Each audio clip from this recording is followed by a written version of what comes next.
You cannot have your cake and eat it.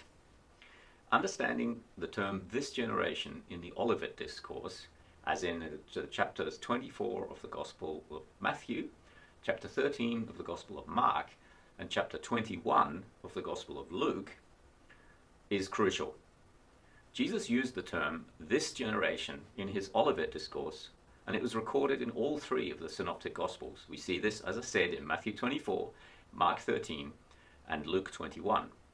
Now, did Jesus, A, mean his audience at the time, which I would suggest is the plain reading of this terminology, or did Jesus, B, mean a generation in the distant future, i.e. 2,000 years later from their perspective?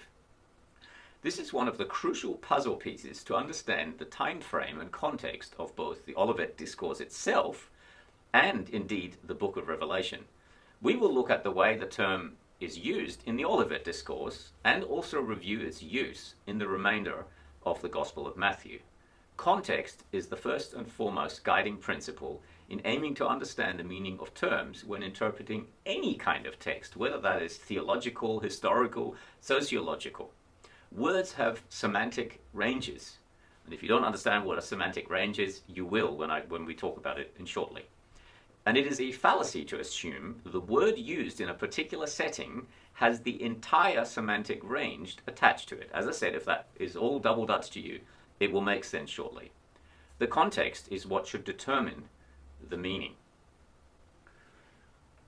So what is the semantic range of generation, and how does it fit? According to Vine's Expository Dictionary of the New Testament, genea, as in the Greek word that is translated in the New Testament as generation, can mean a begetting or birthing, that which is begotten, a race of people, a multitude of men living at the same time, a period ordinarily recognized by a successive period of 30 or 40 years. Now, of course, the reason why we recognize that successive period of 30 or 40 years is from the use of the term in the Old Testament. Note well, the context of the verse must determine the correct use of the term. So let's just look at two examples. Acts 14 verse 16. In past generations, he allowed all the nations to walk in their own ways. Clearly here it cannot mean race or birthing. Ephesians chapter 3 verse 5. Which was not made known to the sons of men in other generations. Now I would recommend that each time when I quote a verse, you read the few verses before and a few verses after to get the full context yourself. Again here, the context clearly pushes us to use the meaning of a grouping of people living together at a particular time.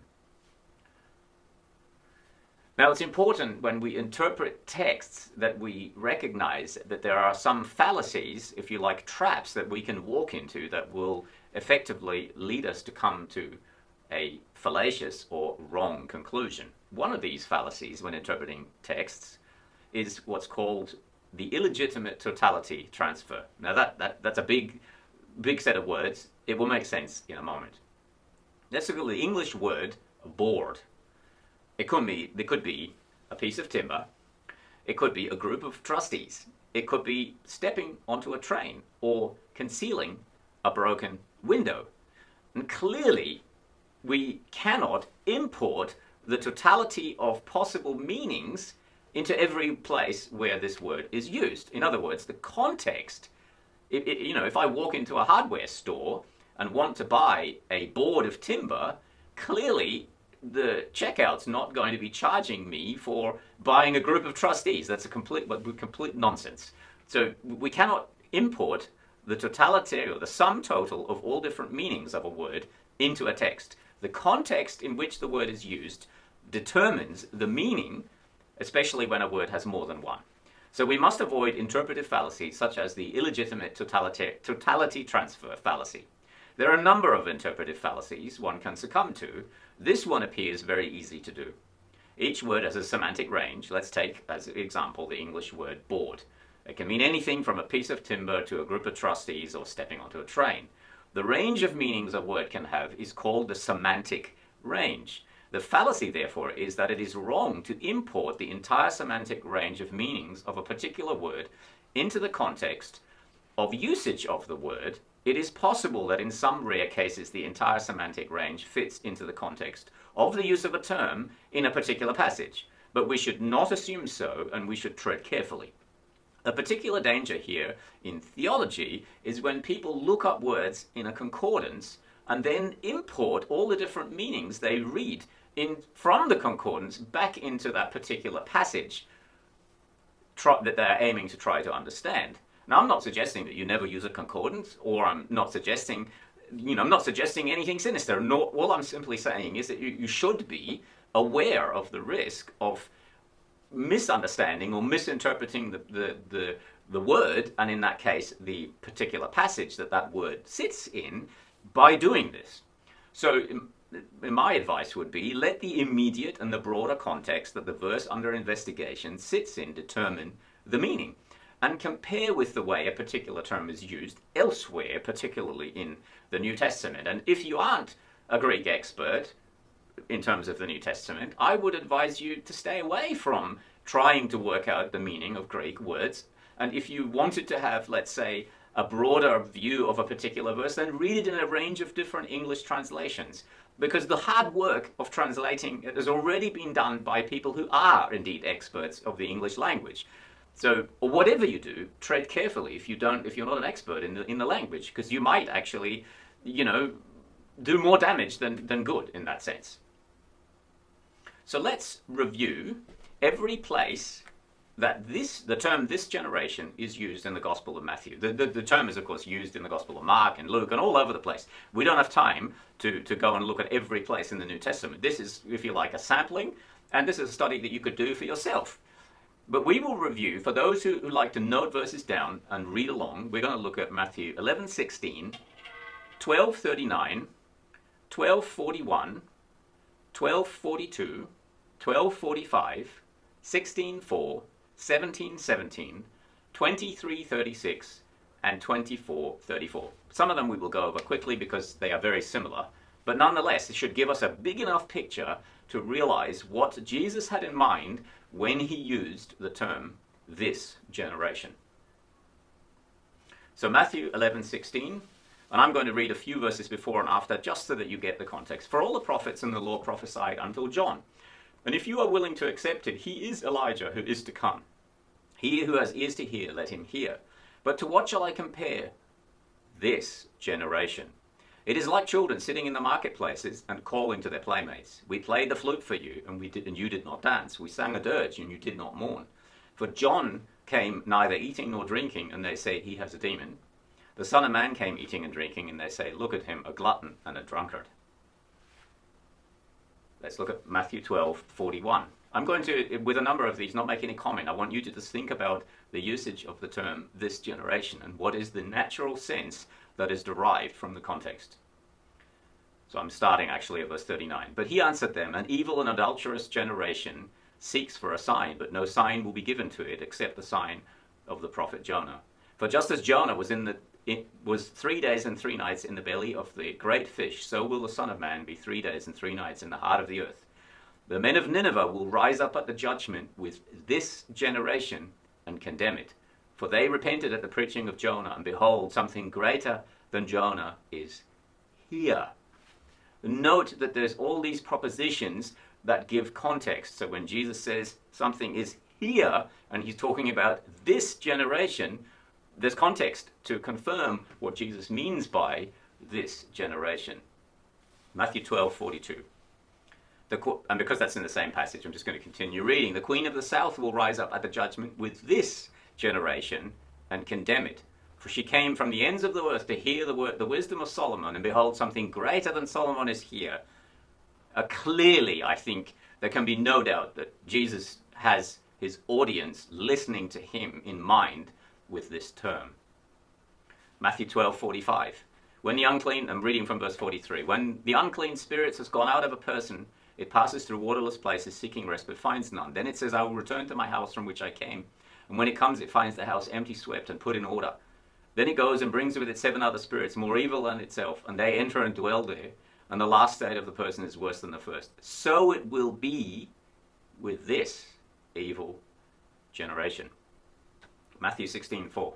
And the Pharisees and Sadducees came to him, I'm reading from the beginning of the chapter, to test him, and they asked him to show them a sign from heaven. He answered them, when it is evening, you say it will be fair weather, for the sky is red.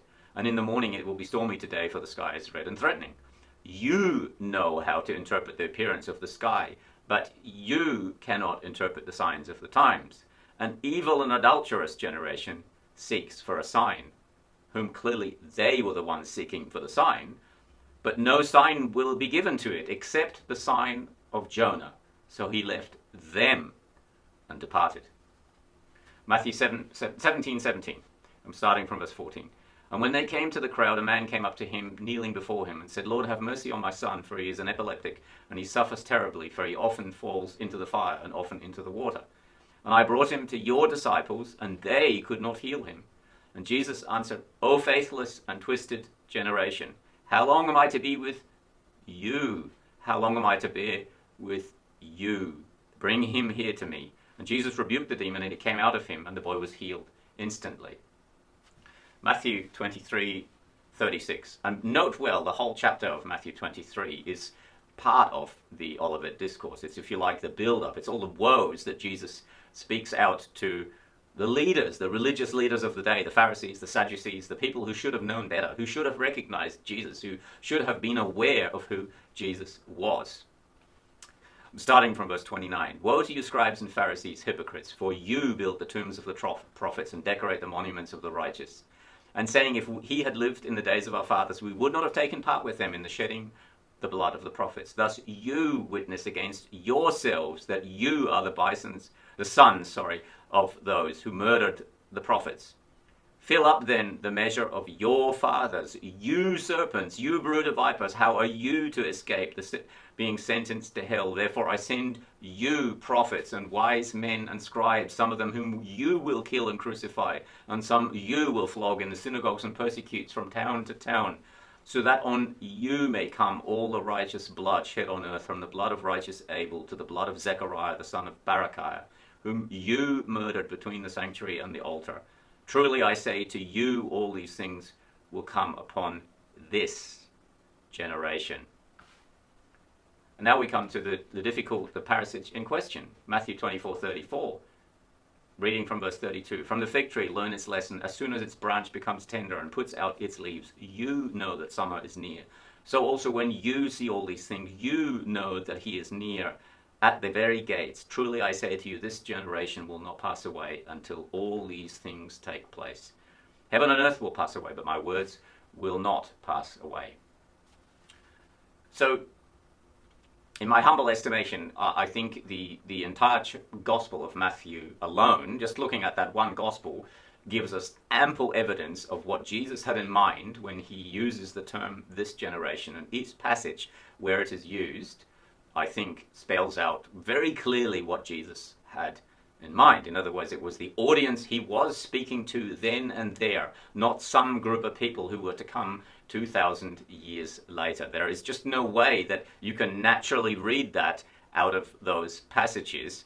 And I think the problem, of course, arises by the rest of the context of chapter 24, because it has some difficult things in it, and because people struggle to understand those difficult things, they then say, well, in order to understand that, we just have to change the meaning of the word this generation, otherwise we can't understand it. But I think that's the wrong way to approach that text, because we should interpret the obscure by the clear, not the clear by the obscure. In other words, what often people do is attempt to change the clear in order to understand the obscure, rather than saying, look, this is clear, this is like the guidepost, this is like the corner piece of the puzzle, we shouldn't change that, and we build what we see inside the puzzle based on the corner pieces, because that's logically how one would approach a difficult puzzle. And seemingly I think that's quite a logical approach to take when you're looking at a difficult passage. The very first chapter in the Gospel of Matthew is what I would call a nail in the coffin for those who seek to say that the word generation means something other than what it actually in plain English means. And bear in mind that the Gospel of Matthew was, if you like, it's widely regarded by scholars as being a gospel that was written to a Jewish audience, unlike the Gospel of Mark that was most likely written to a Roman or Grecian audience, and just in the way that the literary style of the book is written. And we see, of course, the standard genealogy that we see throughout the books of the Old Testament in the Gospel of Matthew. And so here, in Matthew 1:17, we see that all the generations from Abraham to David were 14 generations. And from David to the deportation of Babylon, 14 generations. And from the deportation of Babylon to Christ, 14 generations. There's no way you can read and hear anything other than the plain meaning of what the generation is. And the Old Testament generation is widely accepted that it is a period of somewhere between 30 and 50 years. So you couldn't read in there. So all the races from Abraham to David were 14 races. That makes no sense whatsoever. That or some distant period in the future. You can't read that into that text without completely destroying it. So here is, I'd like to quote from a widely, very well respected commentary, the New International Commentary of the New Testament. This is a series of commentaries written by a broad selection of scholarly authors and these are fairly up to date, they're fairly recent, so this would contain all the recent scholarly work. And the Gospel of Matthew is written by a British author called R.T. France, who is widely regarded across the spectrum, the denominational spectrum. Generation, as elsewhere in Matthew, is a temporal term. Note especially its use in chapter 1, verse 17, which is what we just looked at. This generation has been used frequently in this gospel for Jesus' contemporaries, especially in a context of God's impending judgment, especially chapter 23, verse 36, where God's judgment on this generation leads up to Jesus' prediction of devastation on the temple. So we've got to understand that the chapter 23 is Jesus pronouncing judgment on the people, the religious leaders of his day, and that is the context, if you like, that leads into his Olivet Discourse, where he pronounces judgment on the temple. It may be safely concluded that had it not been for the embarrassment caused by supposing that Jesus was here talking about his parousia, as in his second coming, no one would have even thought of suggesting any other meaning for this generation, such as Jewish race or human beings in general, or all the generations of Judaism that reject him, or even this kind, as in Pharisees and Sadducees. Such broad senses, even if they were lexically possible, as in even if they were within the semantic range, and they are not, would not offer any help within the context of the passage. So, in summary, the term this generation in the mind of Jesus and his first century audience clearly meant them as an audience, as they listened to Jesus. This is one of the crucial puzzle pieces to understand the time frame and context of the book of the Olivet Discourse.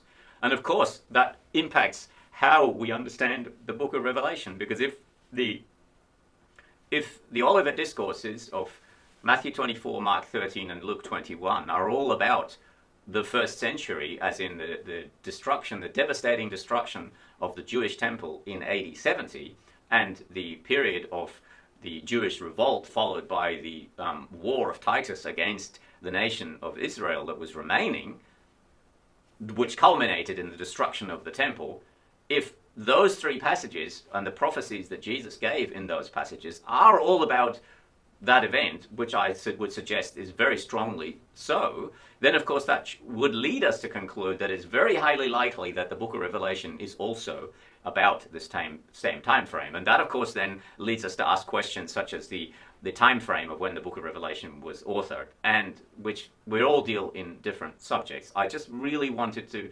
hone in on the terminology of this generation, because it is difficult for people to understand the context of the passage. And in order to get around the hurdles that exist in those passages, the simple plain meaning, which I think the text demands us take, as in that it simply is the audience that Jesus was talking to, raises questions. I hope to have answered that question sufficiently by just looking at the Gospel of Matthew.